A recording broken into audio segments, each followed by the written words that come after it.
3, 2, 1.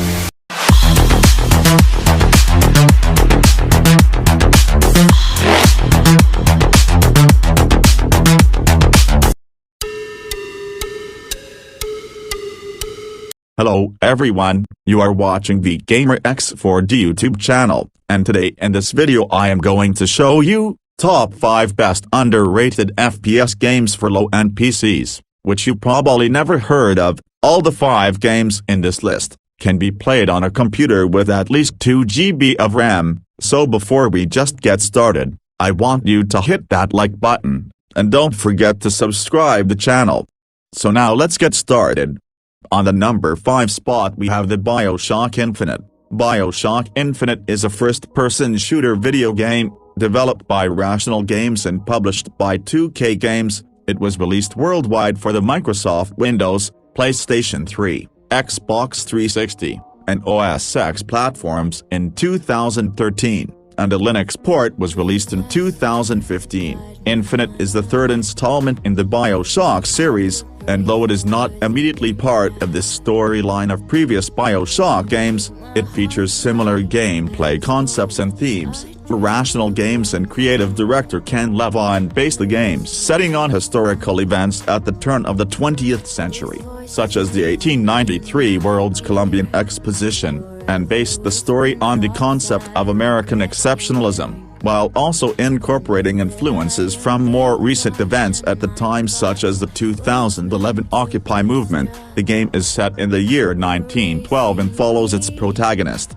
former Pinkerton agent Booker DeWitt, who is sent to the airborne city of Columbia to find a young woman, Elizabeth, who has been held captive there for most of her life. Though Booker rescues Elizabeth, the two become involved with the city's warring factions, the nativist and elite founders that rule Columbia and strive to keep its privileges for white Americans, and the Vox Populi, underground rebels representing the underclass of the city during this conflict. Booker learns that Elizabeth possesses strange powers to manipulate tears in the space-time continuum that ravage Columbia, and soon discovers her to be central to the city's dark secrets. The player controls Booker DeWitt throughout the game, eventually working with the AI-controlled Elizabeth. Like previous Bioshock games, the player uses a combination of weapons, clothing called gear that offer unique attributes, and psychokinetic powers granted through vigors. Elizabeth's powers can also be used to help fight hostile forces, in contrast to the limited spaces of the underwater city of Rapture.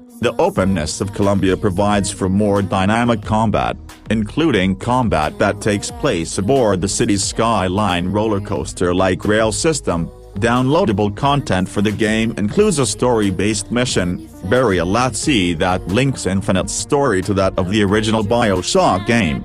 On the number 4 spot we have the Left 4 Dead. Left 4 Dead is a series of cooperative first-person shooter survival horror video games developed by Valve, set in the days after a pandemic outbreak of a viral strain transforming people into zombie-like feral creatures. The games follow the adventures of 4 survivors attempting to reach safe houses and military rescue while fending off the attacking hordes. The games encourage cooperative play between up to 4 players, each taking the role of one of the survivor characters and the computer controlling any unassigned characters. Players use a combination of melee weapons, firearms, and thrown objects to fend off attacks from the bulk of the infected creatures, while using an assortment of healing items to keep their group alive. Certain unique infected creatures pose a more difficult challenge, typically requiring teamwork to take down effectively. The games are overseen by an AI director, designed to give the players a more dramatic experience based on their performance, penalizing players for stalling while rewarding players with special weapons by taking longer or riskier paths. The director also makes gameplay dynamic, meaning that no 2 playthroughs are quite the same. On the number 3 spot we have the Payday II. Payday II is a cooperative first-person shooter video game, developed by Overkill Software and published by 505 Games. The game is a sequel to 2011's Payday the Heist. It was released in August 2013 for Windows, PlayStation 3 and Xbox 360. An improved version of the game subtitled Crime Wave Edition was released for PlayStation 4 and Xbox One in June 2015. A version for the Nintendo Switch was released in February 2018, 2 years after the events of the previous game. The Payday gang comes to the Washington metropolitan area to perform another sting spree. The player takes control of one of the gang's 21 members and can perform heists alone, or with up to 3 teammates. The player can participate in a variety of heists including but not limited to robberies of banks, shops and armored cars, and producing and distributing narcotics. The game differs on the previous by allowing much more customization of the player aesthetically and gameplay-wise, somewhat improved graphical interface and experience more variety and playability in levels, and has reworked stealth mechanics. On the number 2 spot we have the Spec Ops The Line. Spec Ops The Line is a 2012 third-person shooter video game, developed by the German studio 𝐏𝐫𝐸 Development and published by 2K Games. It was released internationally in June 2012 for Microsoft Windows, PlayStation 3 and Xbox 360. It is the 10th title, as well as a reboot of the Spec Ops series. In the game, players can hide behind cover, vault over obstacles and shoot enemies while utilizing a variety of gadgets. Included with the game is an online multiplayer mode developed separately by Darkside Game Studios, allowing players to engage in both cooperative and competitive gameplay. The player controls Captain Martin Walker, who is sent into a post-catastrophe Dubai with an elite Delta Force team on a recon mission. As the story progresses, Walker's sanity begins to deteriorate as he begins to experience hallucinations and slowly realize the horror of war. 𝐏𝐫𝐸 started the game's development in 2007, taking inspiration for the setting and story framework from various media including Heart of Darkness and Apocalypse Now. The game was designed to be physically opposing, causing players to question their thoughts about treating war in a video game as entertainment, and tasks players to make a variety of morally ambiguous decisions. The game suffered from multiple delays, and the development team used this time to refine the story and increase the gameplay's pace. The game's soundtrack is a mix of licensed music and original music composed by 𝐏𝐸𝐸. Okay, on the number 1 spot we have the Metro Last Light.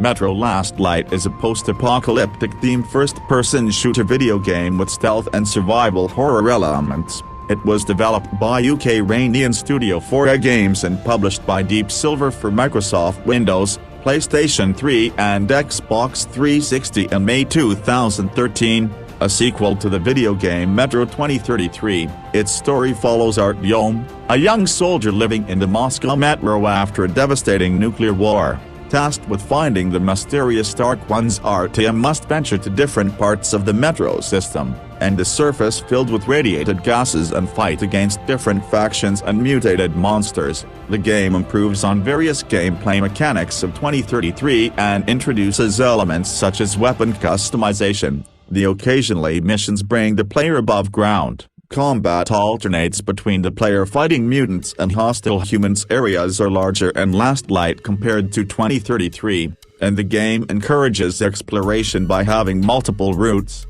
The game offers more freedom to players, allowing them to utilize different tactics to combat enemies. It features destructible environments in which certain objects, such as pillars, collapse after being shot. Numerous diary entries written by Artyom, providing additional insight regarding the game's story, are scattered throughout environments for players to collect. As a first-person shooter, Metro Last Light features a variety of firearms, some fictional and some based on real weapons, which the player uses in combat. The game's protagonist, Artyom, also has the ability to kill an enemy directly with his melee weapon. Artyom has 3 weapon slots. Players can put any weapon into these slots without restriction. Players have access to 4 different secondary weapons, including throwing knives, incendiary grenades, and hand grenades. Mutants do not possess weapons and tend to physically attack the player in swarms, while humans fight with the same firearms available to the player can knock out or kill most human enemies instead of shooting them,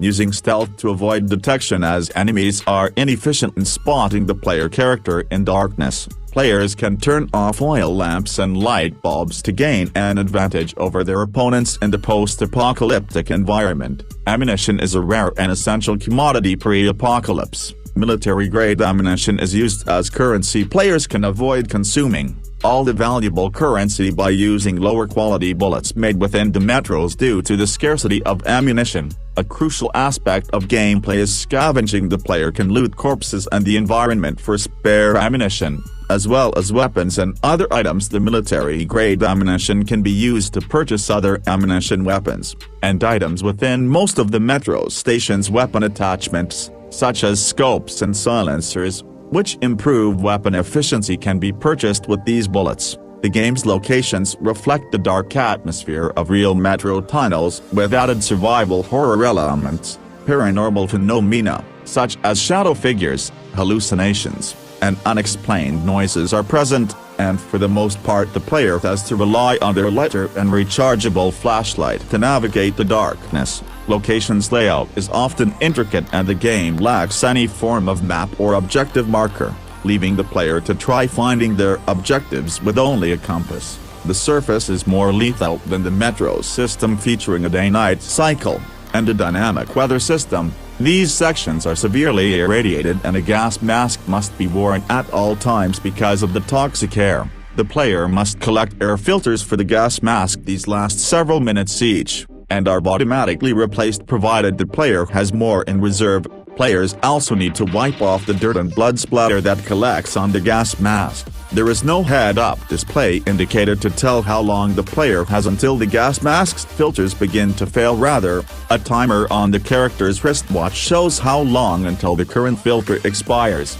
The watch also serves to indicate to a player if they have been exposed to enemy attention with every weapon. The bullets are partly visible, informing the player that their weapon is about to run out of ammunition and they have to reload.